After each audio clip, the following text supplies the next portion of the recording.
Утренние соцсети встретили меня горячим обсуждением легализации проституции в Украине. И меня даже не удивило то, что многие патриотические граждане, которые называют себя патриотами, ну это те, у которых страницы все в цветах национального флага, говорят, что в этом ничего плохого нет. Посмотрите на Японию, посмотрите на Нидерланды, да вы посмотрите на Германию, посмотрите. Да, друзья мои, совершенно верно. Но я вам расскажу, как в этих странах. В этих странах туда идут те, кто или вообще пробка в голове, то есть умеют только ноги раздвигать, больше ничего не умеют и не хотят делать.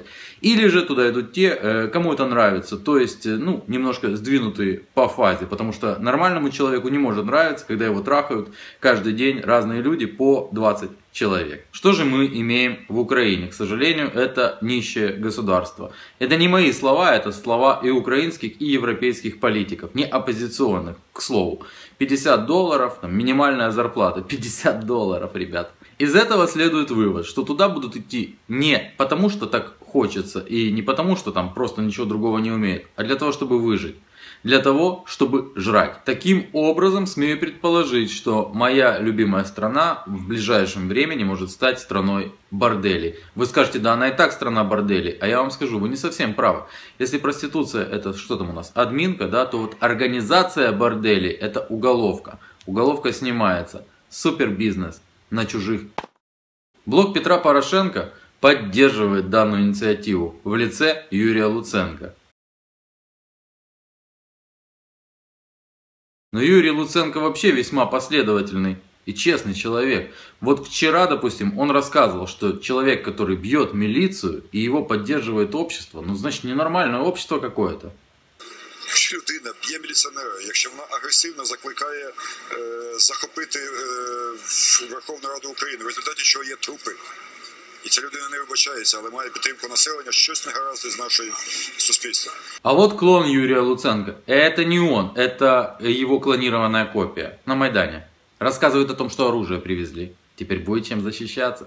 Когда вскрыли склады в областях и переправили стволы в Киев. І вже сьогодні вночі в нас буде чим захищатися. Але майте на увазі. Вот тоже его клонированная копия. Ні, я ще раз кажу, закон про статус народного депутата вимагає. Юра, там Пішов на. Ви обличчя покажи своїх бандитів. Ти маєш знати, що я це знаю, вони це знають і твої діти будуть знати. Вот здесь он по лицу получил. Нападал как раз на милиционеров. Ну хотя это был не он, это была его клонированная копия.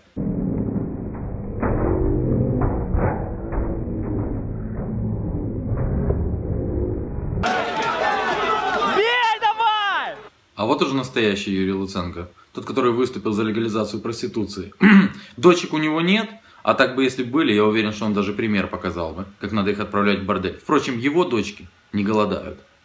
Якщо людина б'є міліціонера, якщо вона агресивно закликає захопити Верховну Раду України, в результаті чого є трупи, і ця людина не вибачається, але має підтримку населення, щось не гаразд із нашим суспільством.